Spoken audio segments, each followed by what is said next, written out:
Welcome to Sony special legal channel. आज की video के अंदर मैं आपको बताऊंगा, अगर आप लोग एक टेक कंपनी रन करते हैं, कोडिंग का काम है आपका, तो कैसे आप कॉपीराइट प्रोटेक्शन ले सकते हैं अपने कोड का। देखिए, जब कॉपीराइट एक्ट आया था ना, तब कंप्यूटर प्रोग्राम्स इतने थे ही नहीं, तो कॉपीराइट एक्ट के अंदर इनका कोई प्रोविजन भी नहीं था। बट आज के टाइम में जहां पे हर चीज मोबाइल के ऊपर हो रही है, आज हर बिजनेस को वेबसाइट की जरूरत है। ई कॉमर्स इतनी तेजी से ग्रो कर रहा है और एआई बहुत तेजी से मार्केट के अंदर आ चुकी है। आज के टाइम में कोडिंग की बहुत ज्यादा वैल्यू है। तो कैसे आप एक कोडर हो कि अपने कोड का कॉपीराइट प्रोटेक्शन ले सकते हो। देखो, अगर आप एक कोडर हो, कोड लिखते हो ना, तो ये सारी चीजें, जितना भी आप कोड कर रहे हो, सारी चीजें लिख रही हो, कॉपीराइट एक्ट के अंदर कवर होती है। आज के टाइम में इस चीज का ध्यान रखना।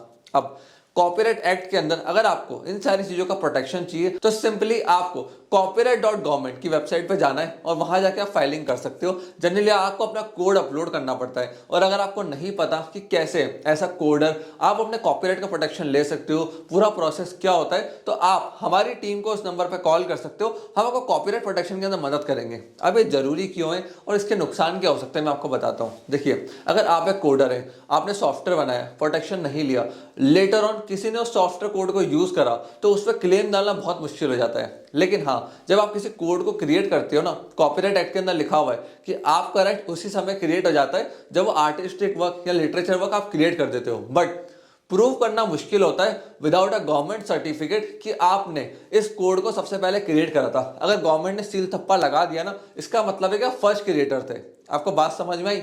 कॉपीराइट एक्ट में साफ साफ लिखा है, गूगल पे सर्च करना क्या कॉपीराइट करवाना जरूरी है, तो गूगल पे लिखा हुआ आएगा मैंडेटरी नहीं है।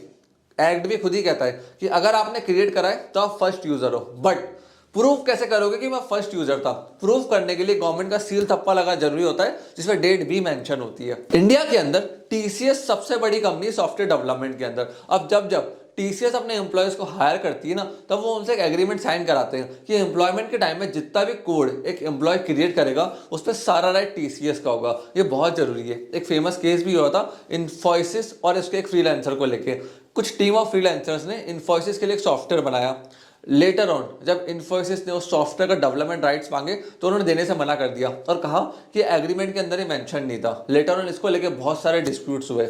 इसलिए ध्यान रखिए, अगर आप एक फ्रीलांसर हैं, तो अगर आप किसी कंपनी के साथ साइन कर रहे हैं, तो एग्रीमेंट के अंदर पहले ही मेंशन करा लो। या आप एक प्राइवेट लिमिटेड कंपनी, एक बिजनेस को रन कर रहे हैं, सॉफ्टवेयर बनाते हैं, किसी फ्रीलांसर से काम करवा रहे हो, तो भी आप एग्रीमेंट के अंदर पहले ही मेंशन कर लो कि इस कोड पे किसका राइट होगा। अब मैं आपको कुछ पॉइंट्स बताऊंगा कि जब आप किसी कोडर को लेकर आ रहे हो, फ्रीलांसर को लेकर आ रहे हो, तो उनसे एग्रीमेंट कौन कौन से पॉइंट साइन करवाने हैं। सबसे पहला पॉइंट होता है वर्क डिस्क्रिप्शन को लेकर, काम करवाना क्या है, कैसे होगा, कितने टाइम में होगा। अब एक फेमस केस भी हुआ था टीसीएस को लेके, टीसीएस वर्सेस एपिक सिस्टम्स। अब टीसीएस ने सॉफ्टवेयर बनाया एपिक सिस्टम के लिए, बट एपिक सिस्टम ने लेटर ऑन कहा कि हमें प्रॉपर डिलीवरी नहीं मिली है, जो सॉफ्टवेयर हमें चाहिए था, जो वर्क हमें चाहिए था, वो हमें टीसीएस ने प्रोवाइड नहीं करा है। और लेटर ऑन एपिक ने टीसीएस को सू कर लिया फॉर डैमेजेस।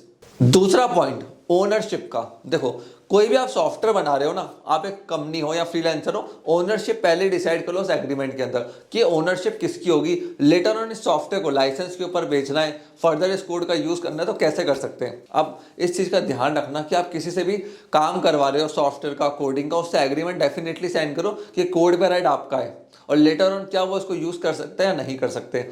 तीसरा है प्रोसेस मैनेजमेंट। देखो, आज के टाइम में वेबसाइट बना देना, ऐप बना देना सब कुछ नहीं है। रेगुलर अपडेट्स देना, वेबसाइट को मैनेज करना, उस पर वायरस आ जाए, वेबसाइट क्रैश हो जाए, ये चीजें भी जरूरी होती है। इस चीज का आप ध्यान रखना। तो कैसे कैसे सामने वाली कंपनी उस सॉफ्टवेयर को मैनेज करेगी, किन किन चीजों का उनको ध्यान रखना है, अगर वेबसाइट डाउन होती है सर्वर से, तो कितने टाइम में उनको वापस लाइव करनी है, ये बहुत ज्यादा जरूरी है। चौथा क्लॉज होता है लायबिलिटी का। अब देखिए, अगर आप कोई सॉफ्टवेयर बना रहे हैं सामने वाली कंपनी के लिए, लेट सपोज कोई पेमेंट का सॉफ्टवेयर है, कंपनी एक दिन में 100 करोड़ का ट्रांजैक्शन कर रही है, आपने कुछ सॉफ्टवेयर में ऐसे बग छोड़ दिए या आपके सॉफ्टवेयर में ऐसे कोई दिक्कत आ गई जिससे कंपनी 2 दिन तक पेमेंट रिसीव नहीं कर पाई, या उनके एम्प्लॉयज का डेटा लीक हो गया, कंपनी का डेटा लीक हो गया, कंपनी को बहुत बड़ा डैमेज हो गया, तो उस केस के अंदर कौन रिस्पॉन्सिबल होगा, आपकी लायबिलिटी क्या होगी, ये सारे क्लॉज अच्छे से मेंशन होने चाहिए, और कितनी पेनल्टी लगेगी, इस चीज का भी ध्यान रखना। पांचवी चीज है टर्मिनेशन। अगर आप किसी वेबसाइट डेवलपर कंपनी के साथ काम कर रहे हो या सर्विस ले रहे हो कंटिन्यूस बेसिस के ऊपर, तो एग्रीमेंट को टर्मिनेट कैसे किया जाएगा। देखिए, किसी भी बिजनेस को चालू करना बहुत ज्यादा इजी है। प्रॉब्लम पता है कहाँ आती है? प्रॉब्लम आती है टर्मिनेशन के टाइम पे, जब एग्रीमेंट को हमें एंड करना होता है। अब मैं आपको बताता हूँ क्यों। क्योंकि जब आप किसी कॉन्ट्रैक्ट को एंड करोगे ना, टर्मिनेट करोगे, तब वहां पे बहुत सारी चीजें होती है जिनका हमें ध्यान रखना होता है कि कैसे सॉफ्टवेयर कोड ट्रांसफर होगा, नया डेवलपर को कैसे हैंडओवर होगा, पुरानी एम्प्लॉयज को कैसे हटाया जाएगा, सारी चीज़ें हमें अच्छे से मेंशन करनी होती है टर्मिनेशन क्लॉज के अंदर, जिससे जब पार्टीज आपस में अलग अलग हो तो वो ईजिली एग्जिट ले पाए इस एग्रीमेंट से, उनको ज़्यादा दिक्कत ना आए, ज़्यादा डिस्प्यूट ना हो। सो फ्रेंड्स, मैं आशा करता हूँ वीडियो आपको पसंद आई होगी। अगर आपको और जानना है सॉफ्टवेयर के बारे में, कोड के बारे में, तो हमें इस नंबर पे आप कॉल कर सकते हैं। हमारी वेबसाइट sonysvision.in को आप विजिट कर सकते हैं। आपने इस वीडियो को यहाँ तक देखा, हम लोगों को इतना प्यार एंड सपोर्ट दिया, उसके लिए धन्यवाद।